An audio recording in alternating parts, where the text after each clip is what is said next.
welcome to the Ielts reading class. The Ielts reading class is the second test you'll be writing on the Ielts group test. Group test meaning you'll be writing the listening, reading, and writing test in the same at the same time. So after the listening, the next test you'll be writing will be the reading test. So the reading is for 1 hour. So whether you're writing the computer-based test or the paper-based test, you have 1 hour. And unlike the reading test, unlike the listening test where you are writing your answers in your answer sheets, you're writing your answers directly in your answer sheet during the reading test, because you get 1 hour, no extra time or transfer. So this ebook will be given to you after the class. So I'm going to give you some tips for tackling the reading test.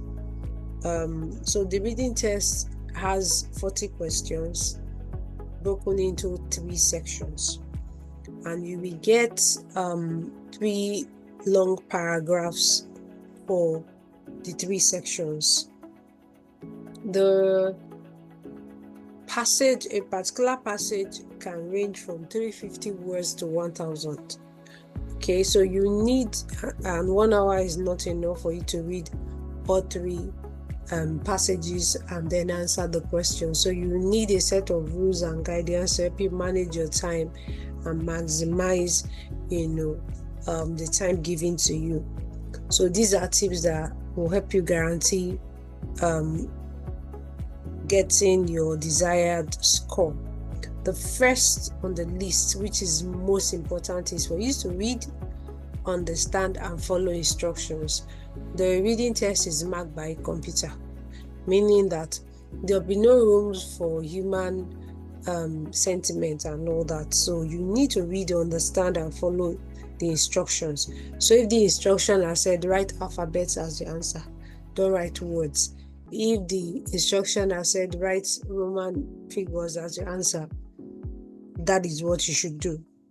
If the instruction has said write in no more than 1 word, 2 words, or 3 words, you need to follow it, because the computer will not pardon you if you make mistakes, and nobody is going to be explaining the instructions to you.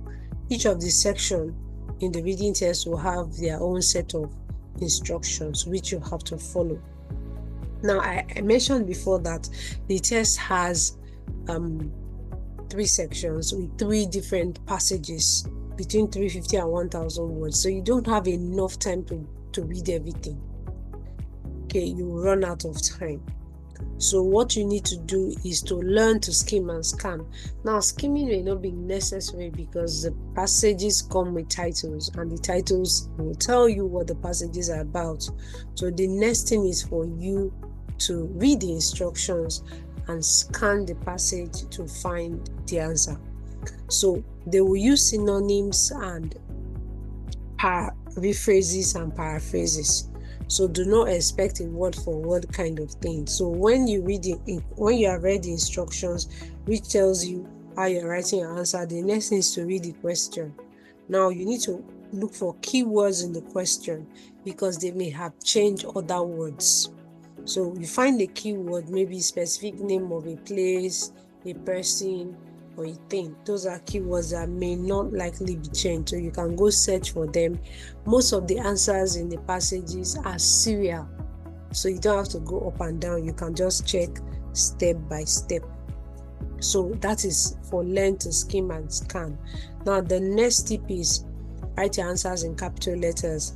If you don't remember the rules of grammar, this is like a shortcut. It's not compulsory that you write your answers in caps, but it's just a suggestion, because typically the way we write capital letters at the start of a sentence. There are some answers that will not require you to write capital letters, to require you to write everything in small letters. So example, if the answer is write your answers in capital letters, if you do not dash the rules of grammar, and the answer you will remember. The way remember was written here inside the sentence is how you should write it on your answer sheet. All small letters. If you cannot remember that, you can write all your answers in caps. It is highly recommended, and it will save you from unnecessary grammatical errors. Then do not panic, right? I've had instances where students say they panicked. I've even had the case of a student who walked out of her exam hall, but she panicked and she thought, I'm not going to make it. I need the reading. I've been doing badly in reading, and it's 20 minutes to the end of the test. I am still in number 19, and she got up and left. Nobody will stop you, but not panic. You're not a coward. You have practiced, you are prepared. There will be challenges. You will still make it. Do your best till the end. So try to be relaxed, and before your test, ensure you are well rested. Ensure you are not agitated, you are not upset. Okay, and learn to manage your time well. Like, for example, if you know that when you drink water or liquids, it will cause you to go out to relieve yourself, then don't. Okay, save your time. I remember I had that experience. Before I went to the exam hall, I didn't eat, but I drank water. So by the time they gave us time to go, I dashed out, and I think I spent 3 minutes, okay, which was a lot. Okay, in 3 minutes, you can answer 5 questions, all things being equal. So try not to panic, understand yourself, and ensure that it's your best self you took to the exam. Then read, improve your vocabulary. The reading test is a test of your vocabulary. It will test how much words you understand and know. It will test how fast you can comprehend English language. So read. There are materials I will give you to read. Just read extensively. I've had cases of people who said, as soon as I saw the passages, I started feeling headache. Yes, they are not used to reading such passages. So you have to read wide. Read editorials. Read editorials from foreign magazines like National Geographic, The Economist. Read editorials, not news editorials. Okay, read them. Read journals. I have ebooks I will give you. Read. Build your dexterity. Build your reading prowess. Build your ability to take in a lot of words and still be able to derive meaning from them, because this test will test you. Okay, then learn synonyms and how to paraphrase and rephrase, because nobody will give you, it's not a word for word thing. There will be use of synonyms, there will be use of paraphrase, there will be use of rephrases in the questions, and you still should be able to deduce what they are talking about. Then do not expect to understand every word. You can follow the context to arrive at the answer. It's not possible to understand every word, but following context can get you to the answers. Right? Yeah. I just woke up from sleep, hence the fact that I'm yawning. So there's this time we're doing I was doing a practice with a student, and I think it was matching headings question. So the test, one of the answer was baby predilection. Prior to that time, I've never really come across the word predilection, so I knew the meaning of baby. So I said, we don't know the meaning of baby predilection, but whatever synonyms you want to use for baby, we can find it. So we found infant somewhere in the test, and that was how we were able to determine that was the right passage, that was the right paragraph, and we matched it. Okay, so predilection is sentiments, bias for something. Okay, so as I found out later. So when you are preparing for your test, when you are reading, you find new words, find the meaning, see how you can use them in sentences. You have to improve your vocabulary. Vocabulary are like clothes. if you are saying that, oh, I'm going to dress better, I'm going to improve on my dressing, you have to first acquire the dressings. You have to know how to, the clothes rather, you have to know how to match them, and then you have to put them on. Okay, so that's how you acquire vocabulary. You read more, you expose yourself to more words, learn them, and then use them in your communication. Right, so if there's any question, you can drop it in the chat and I'll take them. So there are different types of reading questions. Different types. As we go over the types of reading questions, I'm going to let you know those that are a given per exam, they'll definitely feature, and then let you know those that maybe they may feature, maybe they may not. So the first on the list is short answer. Short answer questions are a maybe, may or may not feature, right? But you should still know how to get around them. Now, short answer questions are like comprehension questions. Okay, the kind that we did in secondary school, when they say what is, who is, all those kind of questions. So the tips for answering this is read the instruction. There will no need to skim the passage again because there's usually a title. So the title tells you what you should have achieved with skimming. Read the instruction, read the question, pick out a keyword from the question and go and scan the passage to find the answer. That will save you time because there's always plenty of extra information in the passage which will waste your time. All right? Your answers do not have to be grammatically correct. So if they say in not more than 2 words rather, and the answer is a fertility and rebirth, and is a conjunction with joining fertility and rebirth, right? So you can conveniently take it off and you will still get the answer.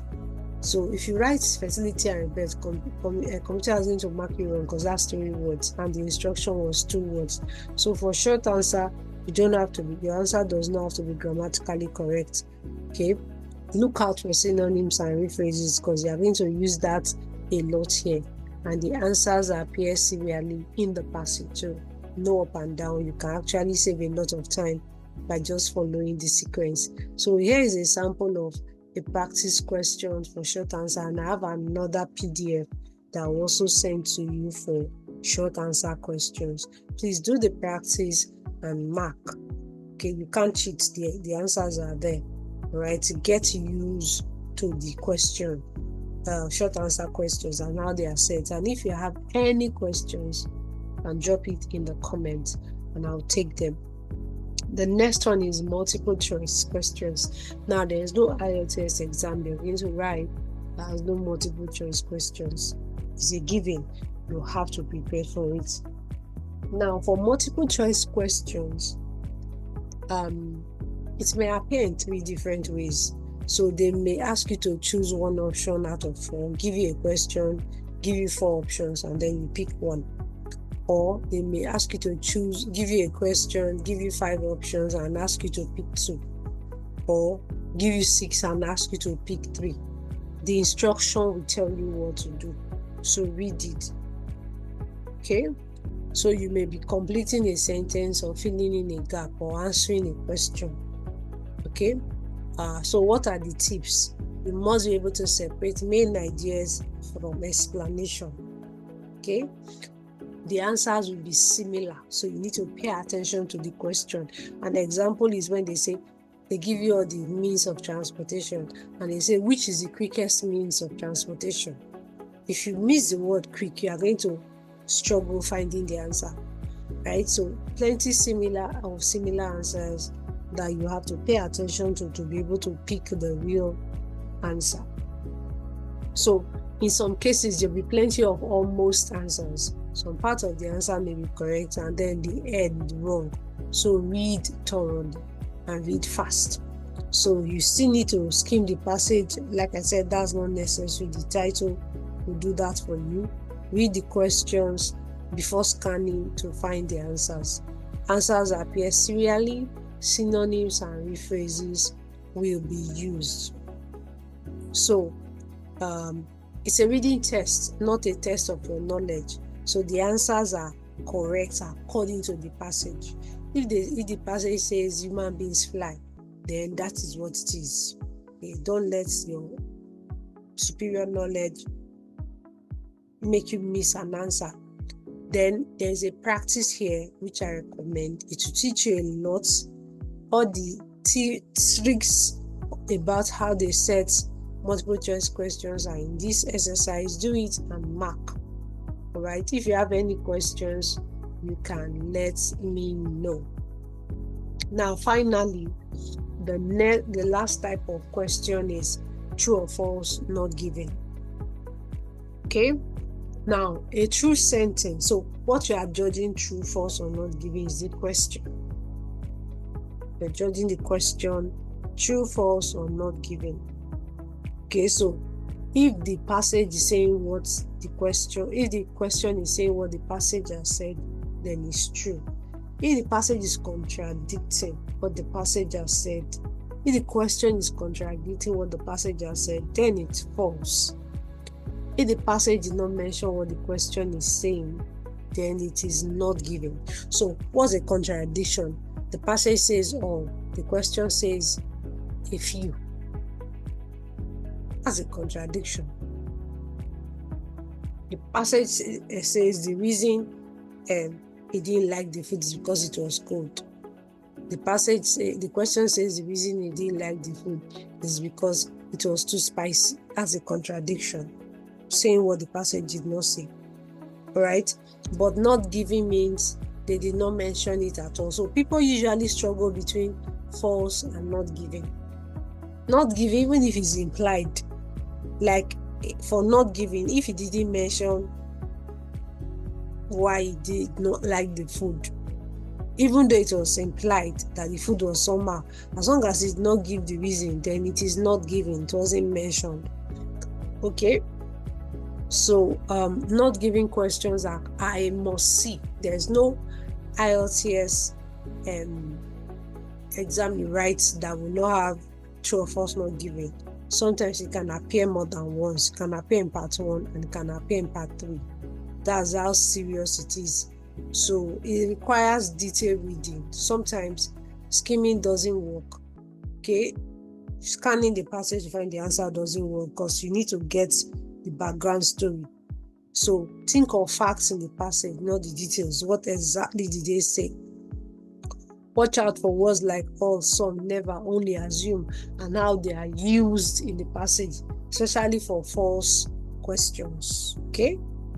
Did the passage say some and the question says all? Did the passage say never and the question said it's true? So you need to watch out. So there's an example here, but I'm just going to leave you to read it. Remember, it's a reading test, so giving you exercises that makes you read is the right preparation for your test. Okay, you need to do a lot of reading. So I am going to run through some of the exercises. True or false not given. Oh, I'm not sleepy, I'm just waking up from sleepy. Guess I should take a hot cup of tea. But I'm not a tea person, so I am going to share what I wanted to say. So this page has 4 different true or false not given questions, and you're going to take your time. So the first one is the Thames Tunnel. So you already know that this passage is talking about the Thames Tunnel. Second one is pyramid building. Third one is Beethoven, and the fourth one is spam messaging. So let me take you through a few of the questions on pyramid building. Right? So pyramid building. So the passage is about pyramid building. So let's go to the question. Question says, decide if the statements below are true, false, or not given according to the information in the passage. So number 1, the controversy over the method used in the construction of the pyramid has been solved by scientists. So I'm going to pick pyramid, okay, and then have scientists at the back of my mind. as well. So the most famous pyramid, there's it. So I have to read around there.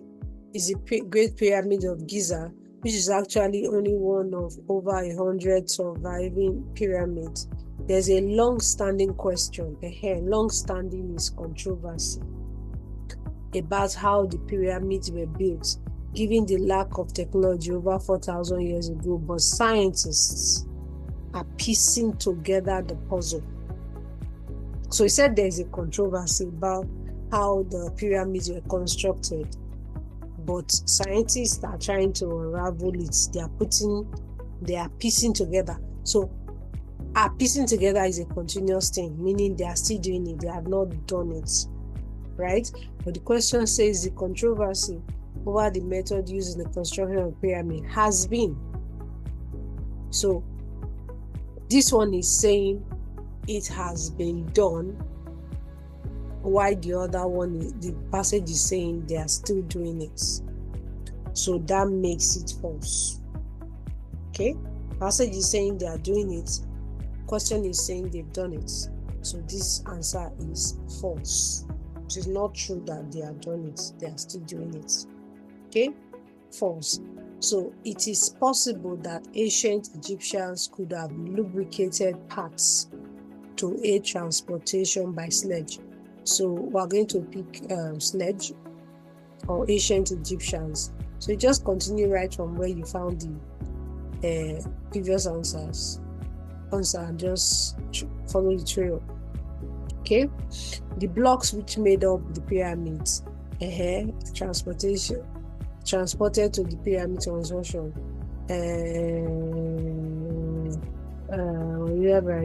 by using a sledge. Given the softness of the ground, the wheel would have been of little use had it been invented at that time.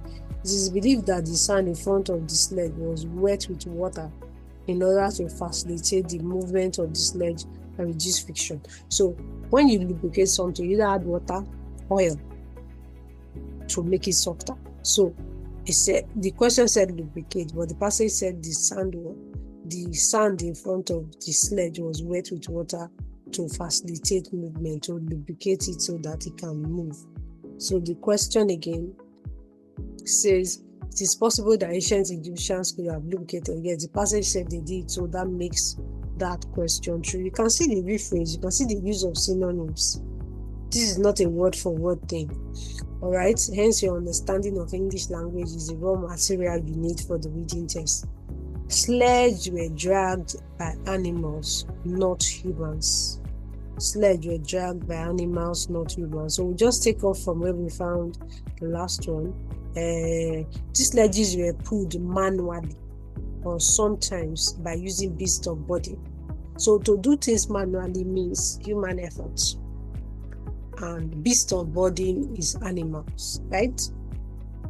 So the question said sledge were dragged by animals, not humans, but the question said animals and human beings did it. So that makes that answer false.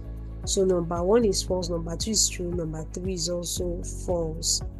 Number 4, the Romans learned the techniques of moving huge stones from the ancient Egyptians. The Romans learned the technique of moving huge stones from the ancient Egyptians. So let's pick Romans or Egyptians. Remember I said pick out keywords. Interestingly, 2,000 years after the pyramid building era of the ancient Egyptians, the Romans moved stones using similar techniques at Baalbek. Okay, so this is saying that the Romans also did the same thing. They did the same thing the Egyptians did. Once the blocks arrive at the pyramid construction site, it is thought that they were moved into place using a ramp and pulley system. So they did the same thing. There's no mention whatsoever of any transfer of the knowledge. Okay, so the Egyptian, there's no mention of where they learned it from. They just said they use the same thing, which makes number 4 not given. Okay, so I've given you examples of the true, false, or not given question, and you're going to finish answering this question and then mark the answers are there. And there are 3 others to help you test your knowledge. All right, so what you need to do is don't finish this one and rush to the next one. If you got everything fine, if you didn't, study why you got it wrong. There are explanations in the answer column to explain to you why an answer may be true, false, or not given. So we'll stop here for today. We will continue with the rest types of reading questions in our next class. This is to give you time to go over the tips and answer the questions on short answer, multiple choice, and then true or false, not given. Of the 3 types of questions we looked at today, we said multiple choice and true or false, not given questions I must see by exam. So you have to spend time to do some practice. We'll continue with the rest of the questions in our next class. Let me have your questions, whatever you have in your mind. Thank you so much for joining today's class. See you in my next video.